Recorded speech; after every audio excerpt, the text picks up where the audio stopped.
পৃথিবীতে সর্বপ্রথম একজন নারীকে জান্নাতি নারীদের নেত্রী বানানো হবে। জোরে কোন ঠিক কিনা? এমন করে গল্প শুনছেন যে একটা মরদ মানুষকে জান্নাতের রাজা বানানো হবে, শুনছেন?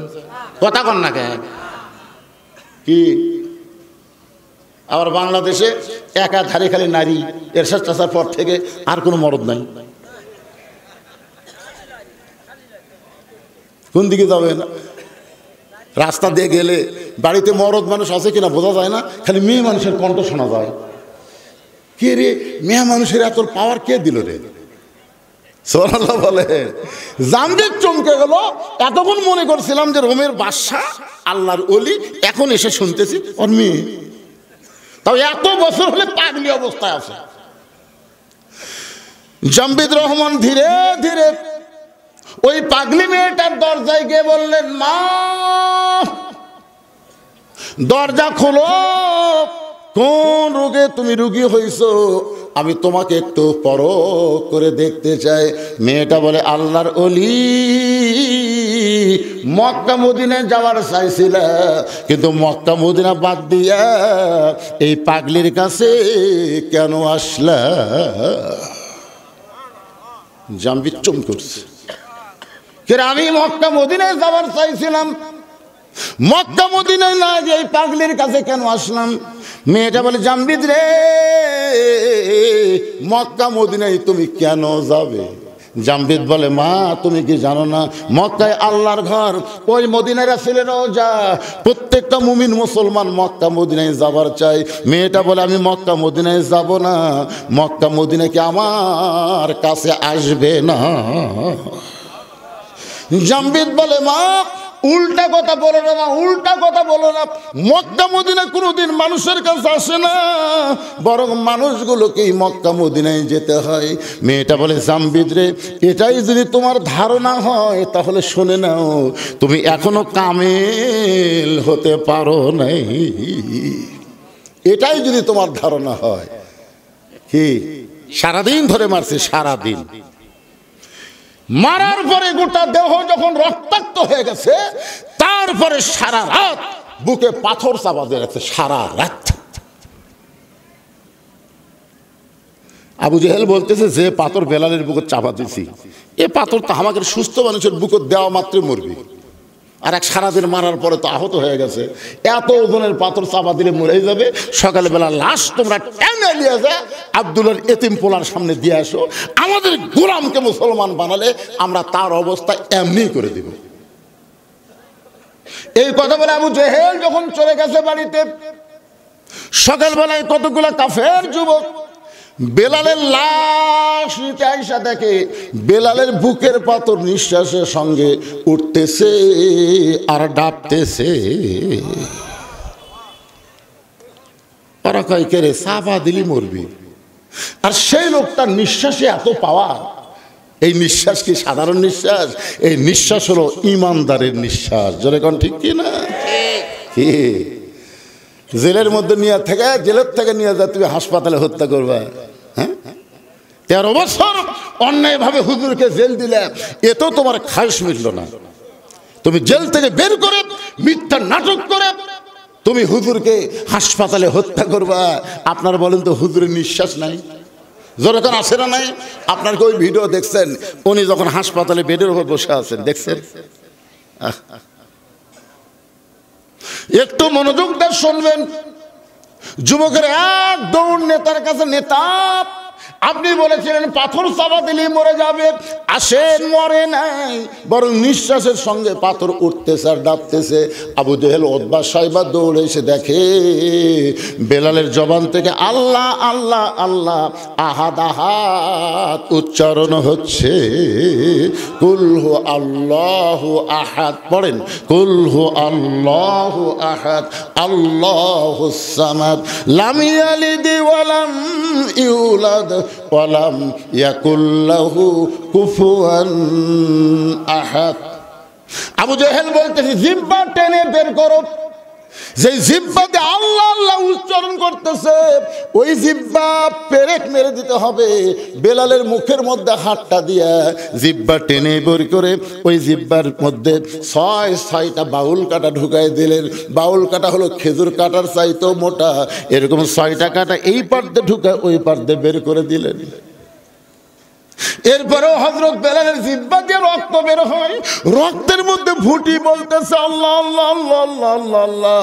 এরপরেও আল্লাহর জিকির যখন বন্ধ হয় না, কে যেন বলল, আবু বকর, গভীর রাত্রে যেই বেলাল নবীর কাছে ঈমান গ্রহণ করছে, সেই বেলালকে মারতে মারতে মারতে মারতে বেলালের জিহ্বা টেনে বের করে জিহ্বার মধ্যে পেরেক মারছে। আবু বকর রে, বেলাল তোমার ভাই, কুল্লু মুসলিমুন ইখওয়া, প্রত্যেকটা মুসলমান ভাই ভাই। আবু বকর রে, বেলালকে কি মুক্ত করবা না? আবু বকর এক দৌড়ে গিয়া কাফের বেঈমানদের সামনে বলে, রে মক্কার কাফেররা, তোদের মধ্যে মানবতা নাই, তোদের মধ্যে মনুষ্যত্ব নাই। সারাদিন ধরে মারছিস, সারা রাত বুকে পাথর চাপা দিয়ে রাখছিস, এরপরও জিহ্বা বের করে জিহ্বার মধ্যে পেরেক মারলি, তোদেরকে কোনো দয়া নাই রে, তোদের কোনো কি মায়া নাই? আবু জেহেল বলতে, আবু বকর, যদি তোমার মায়া হয় তাহলে আমাদের গোলামকে তুমি কিনে নাও, কত দাম নিবা? বেলালের মনিব উমাইয়া বলতেছে, 1000 স্বর্ণ মুদ্রা নিব। আবু জেহেল বলে, রে উমাইয়া, যেই বেলাল সুস্থ অবস্থায় তুমি 1টা টাকা দিয়ে কিনলাম, আর সেই বেলাল মরার সময় তুমি 1000 আশরাফি চাইলা। আবু বকর বলে, উমাইয়া, আমার কাছে যদি 10,000 টাকা চাইতা, তারপর আমার ভাই বেলালকে তোমাদের কাছে এক মুহূর্ত আমি রাখবো না। 1000 আশরাফি দিয়ে হযরত বেলালকে মুক্ত করে নবীর দরবার নিয়ে যায়। আবু বকর কান্দে করে চিন্তা করতেছে, রহমতুল্লাহ আমিন এই দৃশ্য কি সহ্য করতে পারবে? নিজের পাগড়ি দিয়ে বেলালকে ঢেকে কান্দে করে যখন নিয়ে যাচ্ছে, নবীর সামনে দাঁড়াবে, আবু বকর, বেলালকে এইভাবে না ঢেকে আমার সামনে প্রকাশ করে দাও।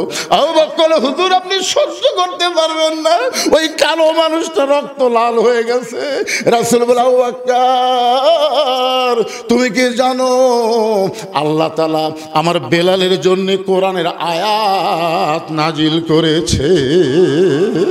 ইন্নাল্লাযীনা ক্বালু রাব্বুনাল্লাহু সুম্মা ইসতাকামু তাতানাজ্জালু আলাইহিমুল মালায়েকা আল্লা তাখাফু ওয়া লা তাহজানু ওয়া আবশিরু বিল জান্নাতিল্লাতী কুনতুম তুআদুন।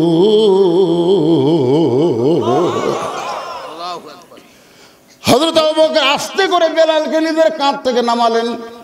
নামার পরে পাগড়ি যেই মাত্র টান দিছে, নবী তাকায় দেখে বেলালের জিহ্বার মধ্যে পেরেক মারার কারণে জিহ্বাটা মোটা হয়ে মুখ থেকে অনেকখানি বার হয়ে আসে। আল্লাহ রাসূল হামাগুড়ি দিয়ে বসলেন। রাহমাতুল আলামিন নবী হামাগুড়িতে বসে বেলালের কপালে একটা চুমা দিয়া বেলালের জিহ্বার মধ্যে যে পেরেকগুলো বের করে নিজের জিহ্বাটা নবী বেলালের জিহ্বার সঙ্গে লাগায় দিলে, সঙ্গে সঙ্গে জিহ্বাটা পূর্বের মতন হয়ে বেলালের মুখের মধ্যে যখন ঢুকে যায়, নবী বলেন, বেলাল রে, তুমি কি জানো তোমার ঈমানের কারণে আল্লাহ তাআলা তোমাকে 8টা জান্নাতের মালিক বানায়া দিছে? বেলাল বলে, রাসূলুল্লাহ, আপনি কি আমার কাছে কিছু শুনতে চান? আবু বকর, বেলাল তুমি কি বলবা? বেলাল বলে, হুজুর, ওই আল্লাহর শপথ করে বলতেছি, ওরা যখন আমাকে সারাদিন ধরে মারছিল, ওরা যখন আমাকে চাবুক মারতেছিল, আমার চামড়া কেটে যখন রক্ত বের হচ্ছিল, আমি তখন আল্লাহ আল্লাহ জিকির করতেছিলাম। আমি যখন আল্লাহ আল্লাহ জিকির করি, একসময় আমার চক্ষু বন্ধ হয়ে গেলে আমি দেখতে পাই আল্লাহর জান্নাতের দরজা খুলে দেওয়া হয়েছে। ওগো আল্লাহর নবী, এই দুনিয়া থেকে বেহেশতের দরজার দিকে আমি তাকিয়ে থাকি, ওরা আমাকে সারা রাত বুকে পাথর চাপা দিয়ে রাখছে, আমি তখনও বেহেশতের দরজাতে বেহেশত দেখি। ওরা যখন জিহ্বা টেনে বের মধ্যে জিহ্বার মধ্যে পেরেক মারছে, আমিও তখন জান্নাত দেখতে পাই। নবী বলেন, বেলাল রে, তুমি আছো দুনিয়ায়, আর দুনিয়া থেকে আল্লাহ তোমাকে জান্নাত দেখায়। লিল্লাহি তাকবীর। তাহলে ঈমানের কারণে দুনিয়া থেকে যদি জান্নাত দেখা যায়, তাহলে আপনি যেখানেই থাকেন না কেন, মক্কা মদিনাকে আল্লাহ আপনার কাছে পাঠাবার পারে না? যেখানে পারে কি পারে না? সমস্ত ক্ষমতার মালিককে। জামবিদ বলে, মা মক্কা মদিনা কোনোদিন মানুষের কাছে আসে না, বরং মানুষগুলো কি মক্কা মদিনায় যাইতে হয়। মেয়েটা বলে, জামবিদ রে, এটাই যদি তোমার ঈমান হয়, তুমি ঘোড়াকে যেরকম দেখছো, যে ঘোড়া তোমার যাই নিয়ে যাবে মক্কা মদিনায়, কিন্তু ঘোড়া দৌড়ায় পূর্বের দিকে। ঘোড়া কেন টানলে ঘোড়া মাটির শুয়ে পড়লো? জামবিদ খালি চুমকে চুম করতেছি, এইগুলা খবর কি রে? এই জায়গা কখন চালান হলো? জামবিদ একটাবার নূরের চোখে তাকায় দেখো, আমার অন্ধকার ঘরে কোনো আলো নাই, আমার ঘরে দেখতে গেলে দুনিয়ার আলো চলবে না। ইয়ানজুরুবি নূরিল্লাহ, তুমি নূরের চোখে নজর করো। জামবিদ চোখ বন্ধ করে তাকায় দেখে, মেয়েটার ডান পাশে কাবা আর বাম পাশে স্বয়ং আল্লাহর নবী বসে আছে। চাঁদ সূরজারা গ্রহ তারা আল্লাহ নামের পাগল পারা। চাঁদ সূরজার গ্রহ তারা আল্লাহ নামের পাগল পারা। আমার আল্লাহ নামের এতই দয়া,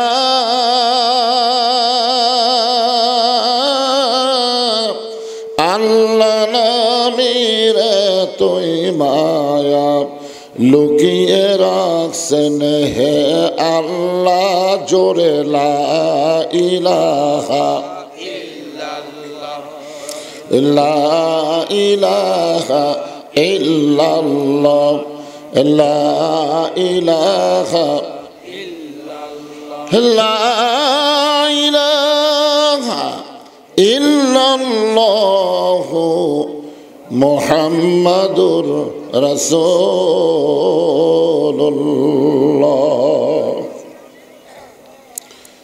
রাসূলের নাম যখন উচ্চারণ হবে, আমি করি বা কেউ করলো, আমি শুনলাম, সঙ্গে সঙ্গে কি বলতে হবে? এটা পড়া কি নফল না সুন্নত? সুন্নত। আমি আপনাকে যাচাই করার জন্য বললাম নফল না সুন্নত। এটা পড়া হলো ওয়াজিব। কারণ স্বয়ং আল্লাহ ফেরেশতাদের নিয়ে আমাদের নবীর উপরে দরুদ পড়ে।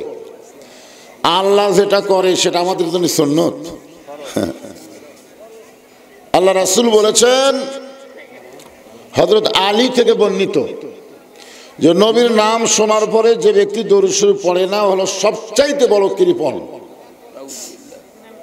আর কৃপণের ঠিকানা কোথায়?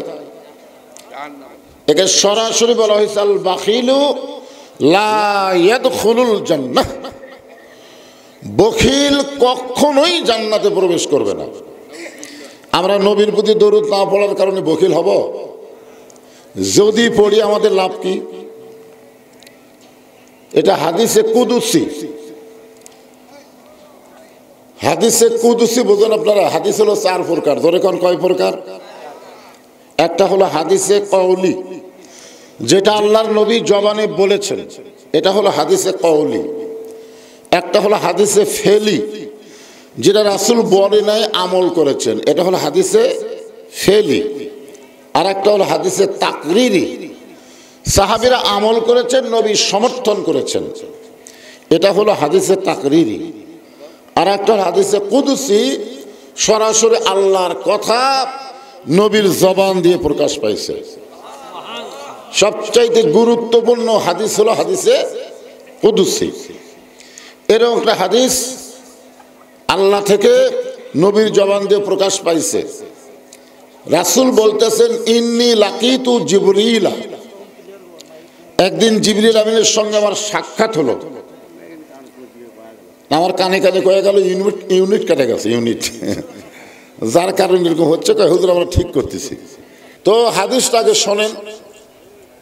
ইন্নী লাকিতু জিবরিলা ফাবাশশারনি ফাকালা কালাল্লাহু তাআলা মান সাল্লা আলাইহি সাল্লাইতু ওয়া মান সাল্লামা আলাইহি সাল্লামতু ফাসাজাদতু লিল্লাহি শুকরান। রাওয়াহুল বাইহাকি, হাদিসে কুদসি। বলেন সুবহানাল্লাহ। এ বাবা, তোমাকে সাউন্ড বক্স নাই? সাউন্ড বক্স আছে? সাউন্ডের বক্স এইদিকে দেওয়া, আর সাউন্ডটা আসতে দাও, সবাই যেন শুনতে পায়, ভম ভম না করলেই হলো। হ্যাঁ, এই যে ভম ভম করতেছে, এটা বন্ধ করো। তো কি বললাম, আল্লাহ রাসূল বলতেছেন একদিন জিবরিল আমিনের সঙ্গে আমার দেখা হলো। আল্লাহ রাসূলের সাথে সর্বসাকুল্যে ফেরেশতা জিবরাইলের দেখা হয়েছে 24,000 বার। হ্যাঁ, 24,000। আদম আলাইহিস সালামের সাথে দেখা হয়েছে মাত্র 4 বার। মুসা আলাইহিস সালামের সাথে দেখা হয়েছে 93 বার। সমস্ত নবী মিলে যা দেখা হয়েছে, আমাদের নবীর সাথে তার চাইতে বেশি দেখা হয়েছে। সুবহানাল্লাহ। কিন্তু আল্লাহ নবী একদিনের কথা বলতেছেন, ইন্নী লাকিতু জিবরিলা, জিবরিল আমিনের সঙ্গে আমার সাক্ষাৎ হলো। ফেরেশতা জিবরাইল বললেন, কাল আল্লাহু তাআলা, আল্লাহ তাআলা বলেছেন। কে বলেছেন? মান সাল্লা আলাইহি সাল্লামতু, যে আপনার প্রতি দরুদ শরীফ পাঠ করবে, আল্লাহ তাআলা অবারিত রহমত তার উপর বর্ষণ করবেন সব সময়। ওমান সাল্লাম আলাইহি সাল্লামতু, যে আপনাকে সালাম দেবে, নবীকে সালাম দেওয়ার কথাও কিন্তু আছে। সালাম দেওয়ার কথা নাই? সালাম দেওয়ার কথা আছে। ওই ফেরেশতা জিবরাইল বললেন যে আল্লাহ তাআলা বলেছেন যে আপনাকে সালাম দিবে, আল্লাহ সঙ্গে সঙ্গে তাকে মাফ করে দিবে। জোরে করে সুবহানাল্লাহ। ফাসাদাতু লিল্লাহি শুকরান,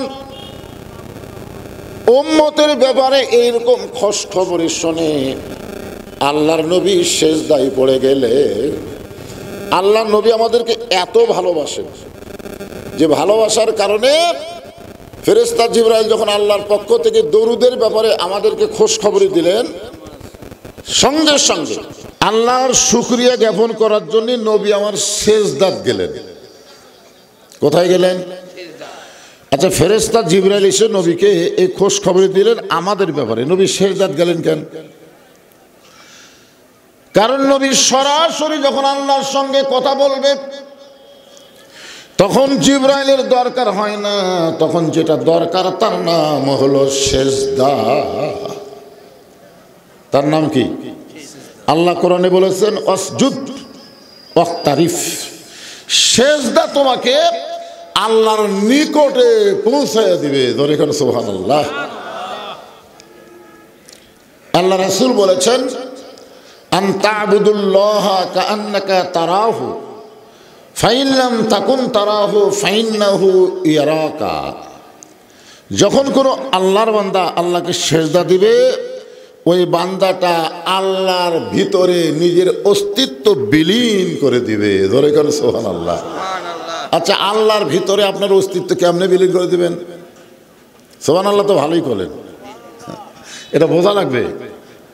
না বুঝা সুবহানাল্লাহ, না বুঝা ইন্না লিল্লাহ, না বুঝা আলহামদুলিল্লাহ। আমার এক দাদা ছিল, এখন মারা গেছে। কোনো মানুষ মরলে আমার দাদা বলতো আলহামদুলিল্লাহ। আমি দাদারে কইলাম, কে দাদা, মানুষ মরলে ইন্না লিল্লাহ কোয়া লাগে, আপনি আলহামদুলিল্লাহ বলেন। তখন বলে, ভাই আমি তো কোরআন শরীফ খতম দিয়ে খাই, কেউ মরেও না, আমার দাওয়াতও নেই। মানে কি খতম দিয়ে খায়? মানুষ মরলে দাওয়াত পায়, মরেও না, খাওয়াও না। এই জন্য মানুষ মরলে আমরা ইন্না লিল্লাহ বলি, আর যারা খতম দিয়ে খায় তারা খুশি হয়ে বলে আলহামদুলিল্লাহ। কোনটা বলবেন? ইজা আসাবাতুহুম মুসিবাতুন ক্বালু, সকলে বলেন ইন্না লিল্লাহি ওয়া ইন্না ইলাইহি রাজিউন।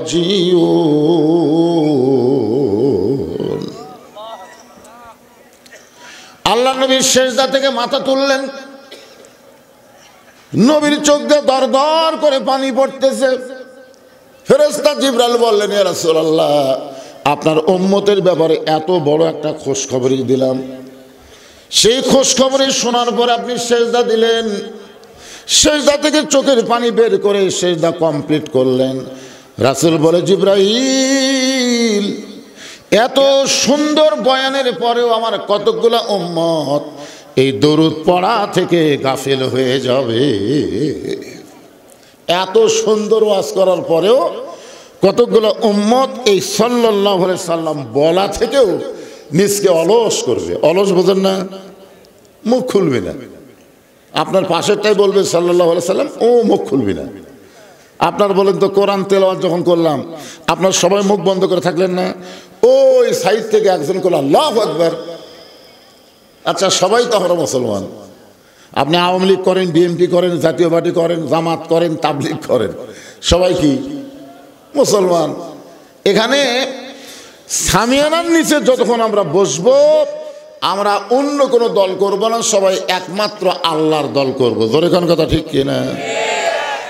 তাহলে আল্লাহর কোরআন শুনলে মানুষের কি বাড়ে? ঈমান বাড়ে। এ কথা কি নতুন শুনতেছেন না আগেও শুনছেন?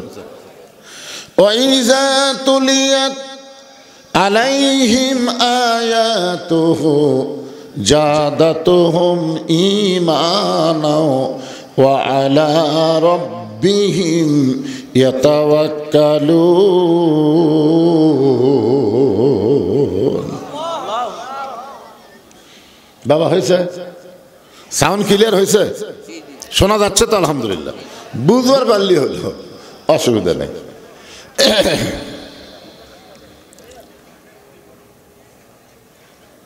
এই হাদিসকে নিয়ে ইমাম মালিক রহমতুল্লাহ আলাইহি ব্যাখ্যা করেছেন। যে হাদিসে কুদুসি আপনাদের সামনে বললাম, এটার ব্যাখ্যা করেছে ইমাম মালিক। ইমাম মালিককে আপনারা চিনেন? চারজন ইমাম শ্রেষ্ঠ। কয়জন? তার মধ্যে এক নম্বর হলো ইমামে আজম আবু হানিফা, দুই নম্বর হলো ইমাম মালিক রহমতুল্লাহ আলাইহি, তিন নম্বর হলো ইমাম শাফি রহমতুল্লাহ আলাইহি, চার নম্বর হলো ইমাম আহমদ ইবনে হাম্বল। এই চারটা ইমামকেই বাতিলেরা জেলের মধ্যে বন্দি রেখে নানা রকম নির্যাতন করেছে।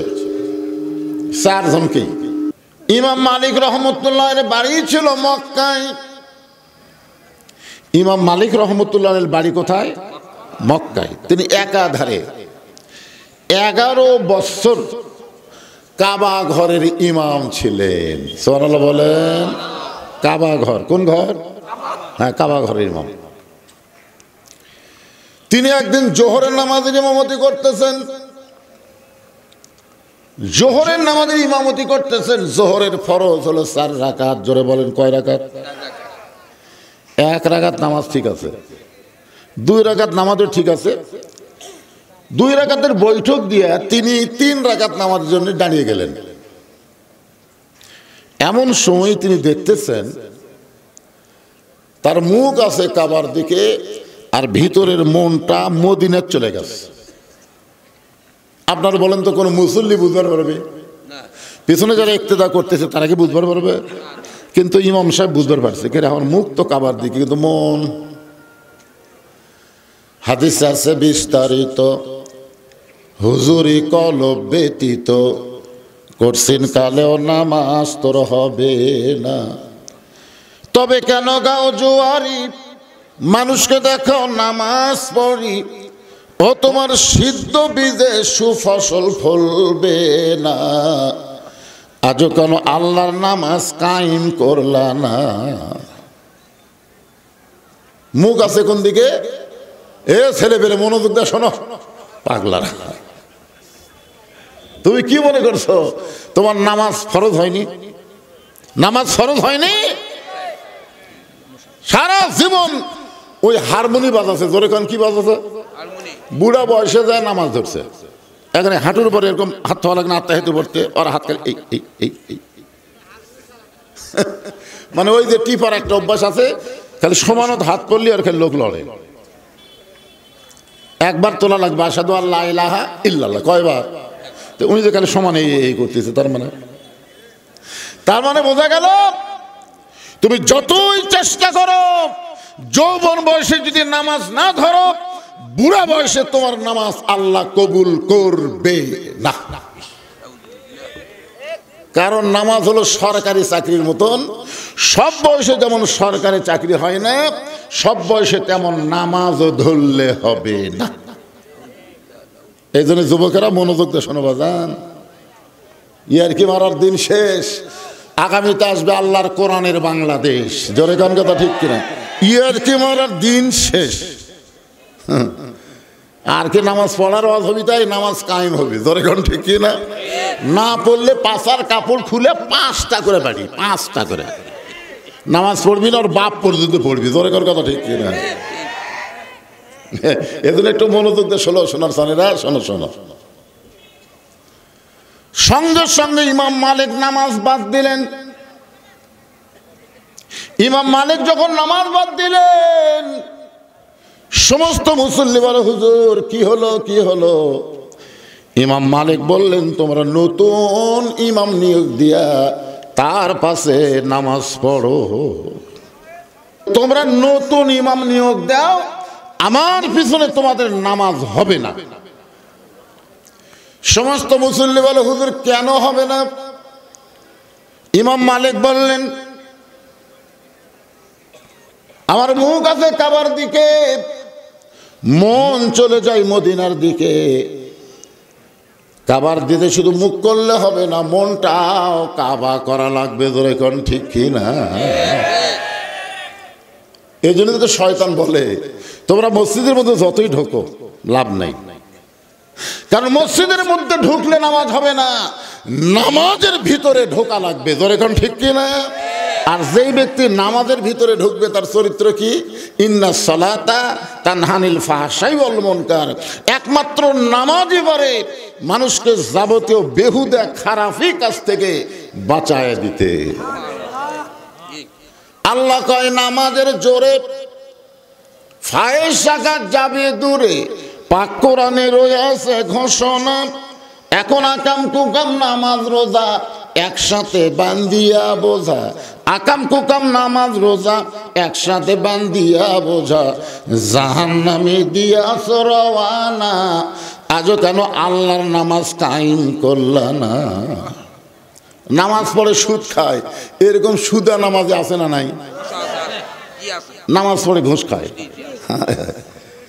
নামাজ পড়ে পরের জমির আল ঠেলে। কিছুদিন আগে ইউটিউবে দেখলাম, এক লোক খালি মাথার টুপি দিয়ে জুব্বা পরে জিকির করতেছে, আর খালি সমান আলের মধ্যে দিয়ে কোদাল মারতেছে। আপনারা দেখেন, ওই আল্লাহ আল্লাহ জিকির করার কোদাল খালি বাই করে বসে দেয়। তার মানে কি? কোরআন ঠিক আছে না নাই? কিন্তু আর নামাজ ঠিক নেই।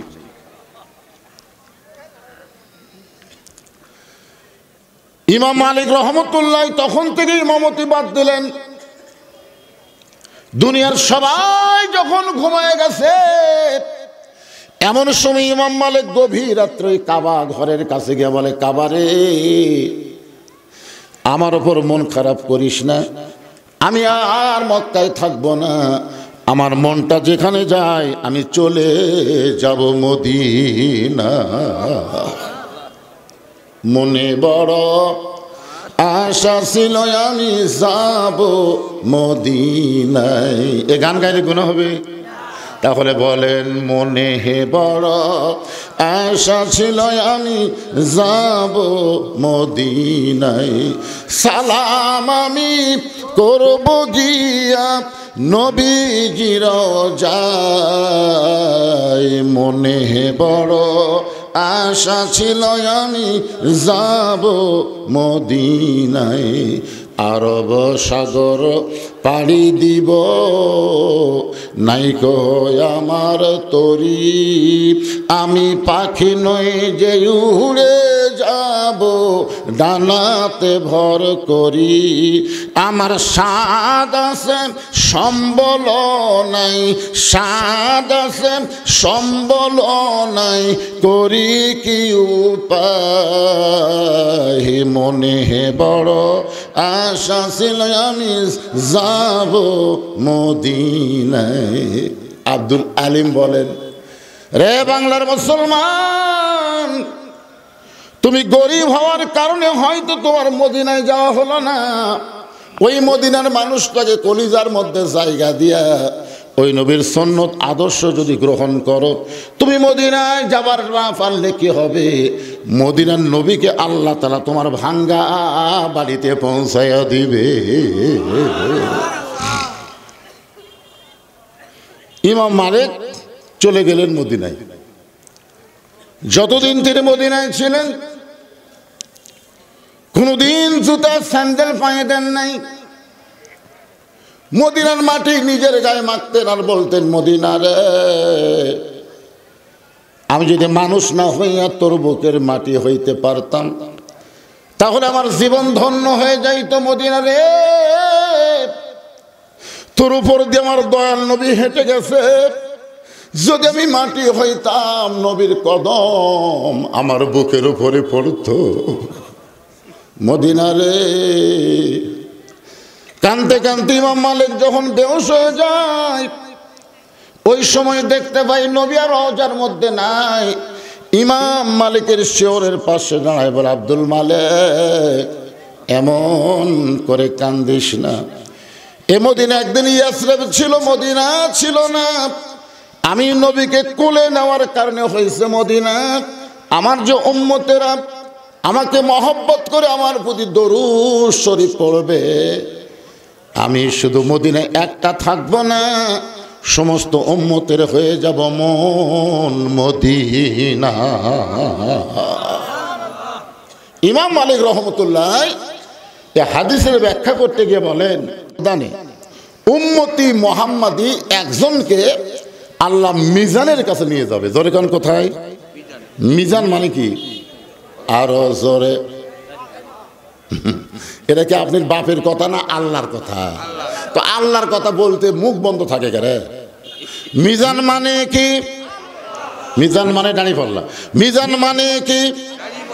আরো জোরে, জোরসে বলুন। জোর হলো না, আরো জোরে। এখন একদল বলবে, হুজুর আপনি কি দাঁড়িপাল্লার মিছিল করে বেড়াচ্ছেন? আল্লাহ কোরআনে বলেছে, সূরা রহমান পড়ে দেখেন, ওয়াল ওয়াজনা বিল কিসতি ওয়ালা তুকসিরুল মিজান। আল্লাহ তখন ওজন করে দেখবে নেকির চাইতে পাপ অনেক বেশি। আপনারা বলেন তো, নেকির চাইতে যদি পাপ বেশি হয় তার ঠিকানা কি? আপনারাই জোরে বলেন, ঠিকানা কি? আল্লাহ বলবেন, রে জাহান্নামের ফেরেশতারা, ধাক্কায় ধাক্কায় গুনাহগার উম্মতকে জাহান্নামে নিয়ে যা।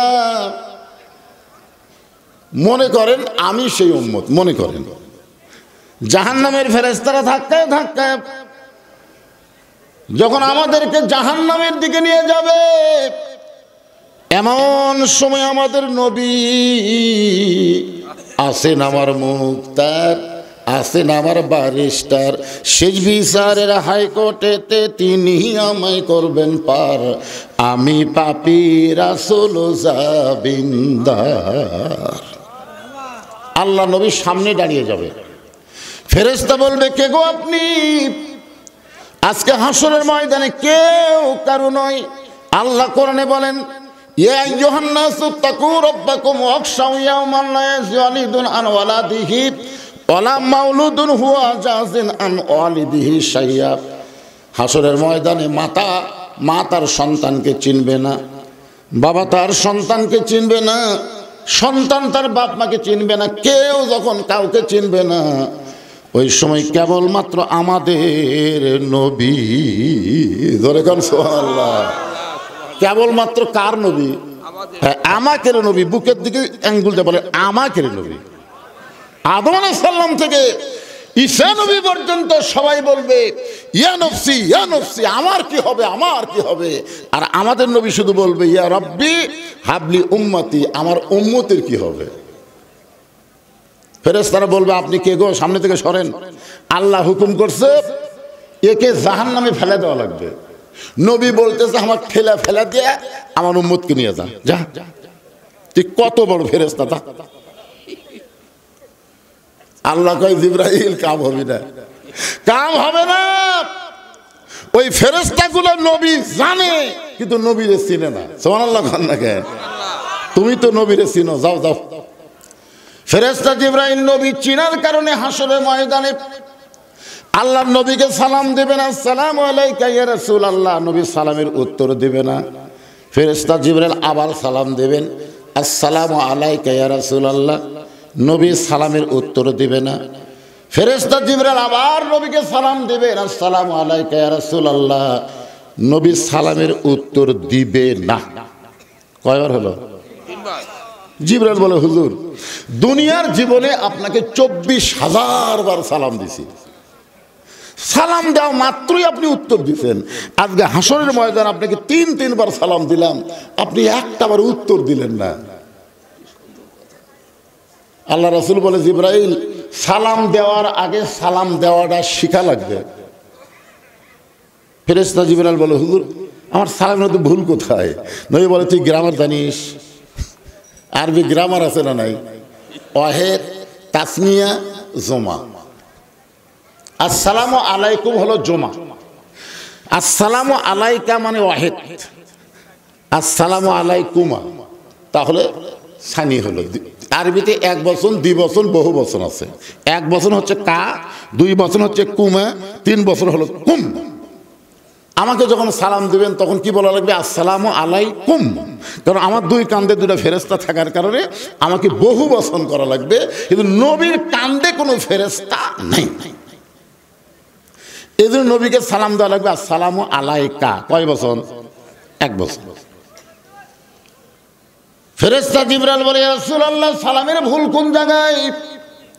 আল্লাহর নবী বললেন, জিবরাইল তুমি শুধু আমারে সালাম দাও, কিন্তু আমার গুনাহগার উম্মতকে বাদ দিলা কেন? যাকে ধাক্কায় ধাক্কায় জাহান্নামে নিয়ে যাচ্ছে তাকে বাদ দিলা কেন? ফেরেশতা জিবরাইল বলে, ইয়া রাসূলুল্লাহ নেকির চাইতে পাপ বেশি হয়ে গেছে, আল্লাহ জাহান্নামের ফতোয়া দিছে। ফতোয়া মানে রায়। জাহান্নামে কি দিছে? এর সালাম দিয়ে লাভ কি? আল্লাহ রাসূল বলে, জিবরাইল তোমার আল্লাহ বিচার করে আমার উম্মতকে জাহান্নাম দিবার পারে, সালাম দেওয়ার সময় তুমি আমার উম্মতকে বাদ দিবার পারো, কিন্তু আমি নবী আমার উম্মতকে কোনো সময় বাদ দিবার পারি না। তো জিবরাইল বলে, আপনি কি করবেন? নবী বলতেছে, কে আপিল করব? আপিল নাই কি? কোন আপিল নাই? আল্লাহ ইচ্ছা মতো হাকিম হয়ে আমার গুনাহগার উম্মতের বিচার করবে, আমি উকিল সেখানে থাকতে পারবো না। এই বিচার আল্লাহ করতে পারে, কিন্তু আমি নবী এই বিচার মানি না। আল্লাহ কি হাকিম? ধরে কোন আল্লাহ কি? আমরা কি আসামি, আর নবী কি উকিল। তাহলে হাকিম বিচার করবে, আসামির উকিল থাকবে না। এই বিচার হাকিম করতে পারে, কিন্তু আমি উকিল মানি না। আমি আল্লাহর আদালতে আবার আপিল করলাম। উম্মত নবীর মুখের দিকে তাকায় বলবে, কে গো আপনি? আপনি কে? এই কঠিন বিপদের দিনে জাহান্নামে যাওয়া বন্ধ করে আপনি আমাকে জান্নাতে নিয়ে যাওয়ার চেষ্টা করেন, আপনি কে গো? নবী তখন বলবে, আল্লাহুম্মা সাল্লি আলা সাইয়্যিদিনা। তুই কি বলছিস? যে আমার প্রতি শুধু দরুদ শরীফ না, আমাদের নবী হলো আমাদের নেতা। ধরে কেন সুবহানাল্লাহ। এখন কোন নেতার পিছনে ঘোরেন? কোন নেতা? আমার নেতার চরিত্র ফুলের মতন পবিত্র, নামাজ পড়ে না এক ওয়াক্ত। ধরে কোন কথা ঠিক কিনা? এই নেতার পিছনে ঘোরার কারণে তো নেত্রী পলে গেছে, আর কর্মীগুলো খালি কাউ কাউ কাউ কাউ করতেছে। এরা নেতা না, এরা হলো হারকিন মোসা লেতা। লেতা বুঝেন না?